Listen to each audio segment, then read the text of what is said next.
It goes without saying that adulting is quite difficult. I think if you're around like 25 years and above, of course, it could happen earlier, but I think for me, I could say 25 years and above. There's so many different experiences that you go through as an adult that are quite new. I think when you gain your independence, you start living your life, you start paying some bills, start looking for a job.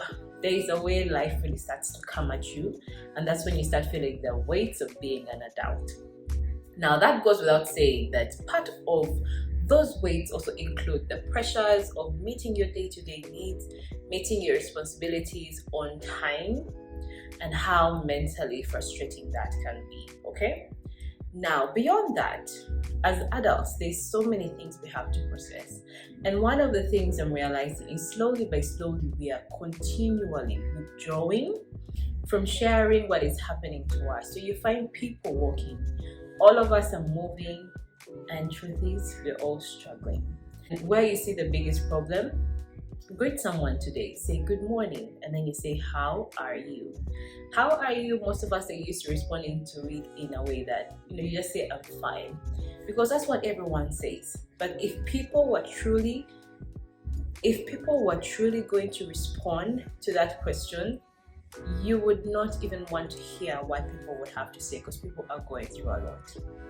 But what is causing us to hold each and everything that is happening to us inside instead of putting it out there? Because we know the first step, or one of the most therapeutic things that can happen to you, is if you can share your issue with someone else, and it takes the burden off you, and then you just feel a little bit lighter. Or sometimes you even end up resolving it and actually moving forward from it. We refrain from speaking about our true feelings, we refrain from talking about the issues that we are facing because we are not feeling secure around the people around us, our friends, our families, our colleagues. And I want to talk about why. Okay. As a child, I saw very many people talking. When you see kids, like as you grow up, of course, different things happen to different people's parents. As they have their children, as the children grow up, and you would find that people would pinpoint those very same issues. Like, let's say, that kid's mother. They mention all the issues around the mother, or that kid's father, ABCD. So the child grows up knowing something really big about their parents that changes their entire, perspective of what their parents are, or even how they came to be in this world. And it's very damaging. So we sometimes don't know how to control ourselves when it comes to saying things that we've heard or know about people. And because of that, very many people now want to hold stuff inside. I think I'm one of those people who doesn't like to share so much about myself or about my life, because I know how damaging it is. When you go to speak to someone, you want to express yourself and let go of pain. You don't want to hear that thing replayed multiple times. You don't want to hear of it. You don't want to relieve that pain again. But instead, when people come to us, to speak to us about, personal things, to speak to us about pains they are going through, they end up hearing it here and there and there. And before you know it, no one now wants to express themselves. No one wants to put their business out there because they don't feel safe with us anymore. So we need to do better. As for, we have to now get to a point where we start thinking about how can we provide more support to the people who are around us. How do we become better custodians for things that our friends and the people who are closest to us are going through? Okay, and part of that comes with you as an individual just hoping that you can become a better support system for the people that are around you. Okay, but then also, because I've seen that very many people are struggling by themselves internally, these are the things that I would really advise for us to do as individuals. As an individual, you need to have a support system. Identify people that you know for sure, I can rely on this person, the other person, and the other person when a situation like this happens. Now, those people don't necessarily have to be your family or your friends. It can be a therapist, it can be a person in a church group. Look for places where you feel really, really secure.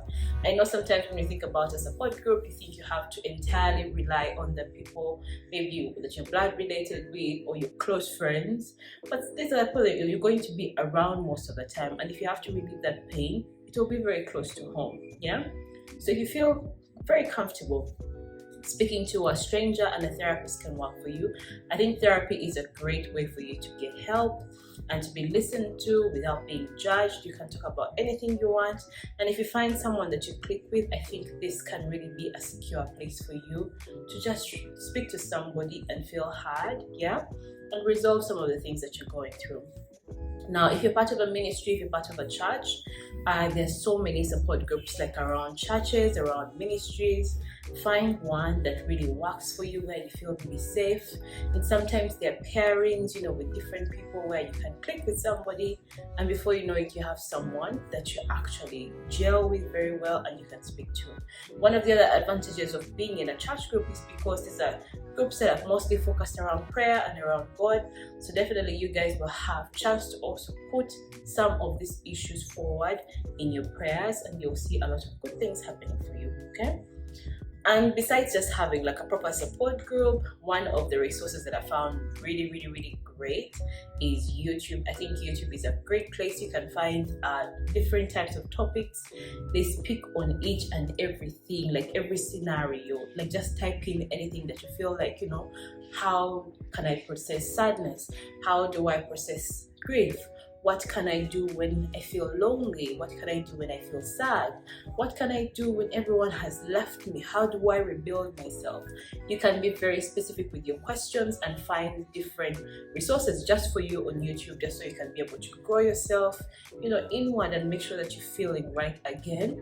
And sometimes it's the things that might be hard for you to receive from the people around you, because it might mean that you have to open up and, open up your heart and say all the things that you're holding in there, and that might leave you feeling a little bit exposed. So if you're not up for that, I think maybe you just try, YouTube. It's a great resource, and you can have it at your own pace, as much information as you want.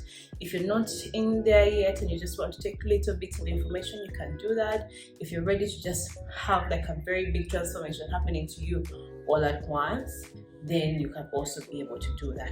One of the biggest groups of people that are struggling, and I think we make this such a very big issue sometimes, is men are struggling to express themselves, to express the challenges they have, to express the things they're struggling with. And that's because in most societies, men are supposed to be strong. So they're not supposed to show emotion. And sometimes as women, we're not providing as much support to the men when they express themselves, because then we kind of dub them as weak or not strong enough. But we also need to understand that showing emotion, there's a great level of strength and boldness and confidence you need to have to show yourself, to show your actual emotions, to show what you're actually going through without fear of failure. Yeah. So we also have to do better as a society and as a community when it comes to supporting men when they're struggling, instead of putting them down. So these are some of the things that we can actually do to support our people better. If you found this very valuable, I hope that you leave me a comment. Tell me, what are you doing better to support the people around you who are struggling internally? And then also leave me a few tips here and there, and share this with a friend who might need it. And make sure that you subscribe for more content like this, because I would like for us to grow and learn together. Thank you guys for watching. Until the next video. Bye.